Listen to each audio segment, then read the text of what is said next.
Yang pertama ini adalah Rektor Unsut Ahmad Sodik yang mulai menjabat sebagai Rektor sejak 2022 hingga 2026. Ahmad Sodik kembali terpilih pada periode kedua dan menjabat hingga 2030 mendatang. Selanjutnya Wakil Rektor 2 Bidang Umum dan Keuangan Puji Prayitno ya.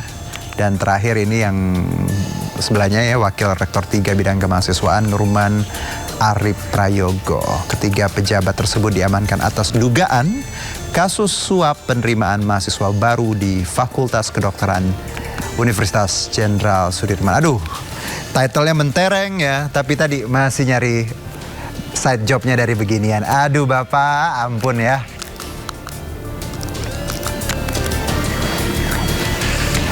Selanjutnya pemirsa, saya juga ajak Anda untuk kita cek nih laporan harta kekayaan penyelenggara negara atau LHKPN milik Rektor Unsut ini. Ahmad Sodik 2025 tercatat di laman website resmi milik Unsut.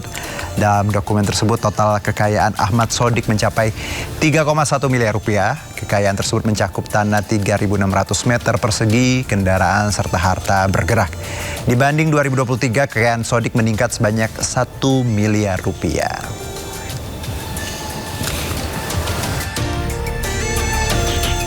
Nah, kalau kita tarik ke belakang pemirsa, ini kita coba lihat proses yang sebelumnya. Karena sejumlah pejabat dari Universitas Jenderal Sudirman ini menjalani pemeriksaan terlebih dahulu di Mapolresta Banyumas oleh KPK lalu dibawa ke Jakarta.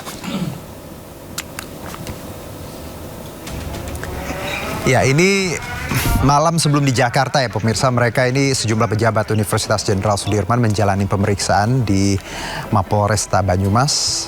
Selain itu KPK juga memeriksa sejumlah orang dari luar Universitas Unsut tadi. Diduga pemeriksaan berkaitan dengan penerimaan mahasiswa baru, jalur mandiri, dan pengadaan barang. Usai menjalani pemeriksaan, 3 pejabat Rektorat Universitas Jenderal Sudirman dibawa ke Jakarta dan dilakukan pemeriksaan lanjutan di Gedung Merah Putih KPK.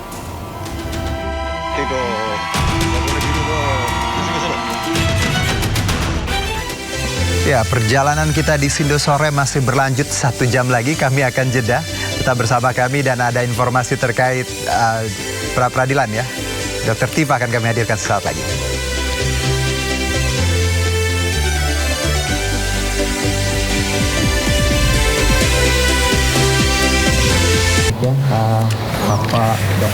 Ya, sidang lanjutan pra-peradilan Febri Adriansyah hari ini berfokus pada 2 perkara, yakni pemeriksaan saksi ahli dari Polri sebagai pihak termohon, serta penyerahan bukti dari termohon. Pihak Polri membawa sejumlah bukti dokumen dan menghadirkan 2 ahli hukum pidana yaitu Profesor Markus Priyo Sambodo dan Profesor Hairul Huda. Gugatan pra-peradilan pertama yang diajukan Febri ini bertujuan untuk menguji sah atau tidaknya proses hukum sebelum memasuki tahap kesimpulan dan putusan hakim. Bukti permulaan yang cukup. Ya, langsung saya ajak Anda untuk ke Pengadilan Negeri Jakarta Selatan. Ada rekan kami di sana, Anissa Rizkia. Anissa, bagaimana jalannya sidang hingga saat ini masih berlangsung, Anissa? Karena sudah diakomodir dengan pasal 607. Sehingga pertanyaannya adalah... Ya, selamat sore Juno dan juga pemirsa. Saat ini saya berada di Pengadilan Negeri Jakarta Selatan dan babak baru dari sidang pra-peradilan Febri Adriansyah selaku ex-Jampitsus masih berlangsung. Kalau kita menyimak sedari pagi tadi, sekiranya pada pukul 10 waktu Indonesia Barat, sidang perkara 134 mengenai menguji keabsahan penetapan tersangka, kemudian penggeledahan dan penyitaan yang dilakukan oleh Polri. Ini ada 2 saksi ahli yang dihadirkan dari pihak Polri, yang mana pada hari ini tadi kita simak bersama jalannya sidang dan nantinya akan dilanjutkan kembali pada sidang berikutnya di hari Senin tanggal 24 Agustus 2026. Selanjutnya pada sore hari ini di ruang yang sama yakni tepat di belakang saya ini merupakan ruang sidang utama Profesor Haji Umar Seno Aji, yang mana perkara 135 ini baru saja dimulai dengan dihadirkannya 4 orang ahli dan 1 saksi dari pihak kejaksaan. Pada hari ini sedang dilakukan sidang untuk menguji penetapan tersangka dan juga penahanan oleh kejaksaan dengan termohon Kejaksaan Agung Republik Indonesia. Tentunya agenda yang dilakukan pada sore hari ini terkait pemeriksaan dari saksi ahli dan 1 orang saksi serta bukti dari pihak pemohon yakni Febri Adriansyah.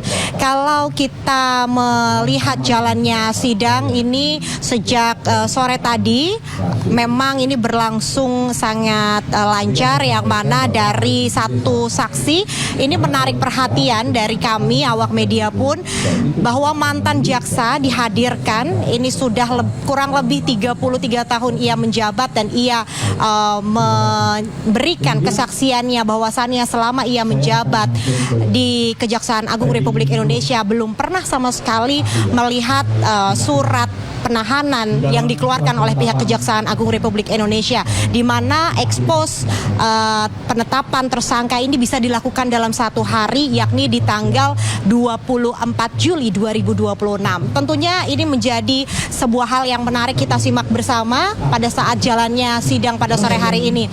Baru saja dari Jasman Panjaitan ini yang merupakan mantan jaksa ataupun ia sudah purna dari jabatannya,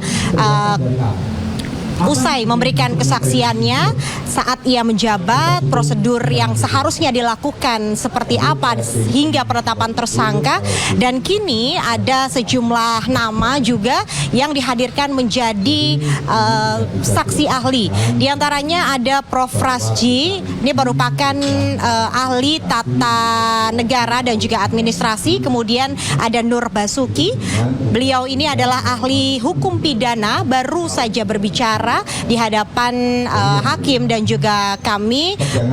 Selain itu juga ada Muhammad Arif dan juga Mahrus.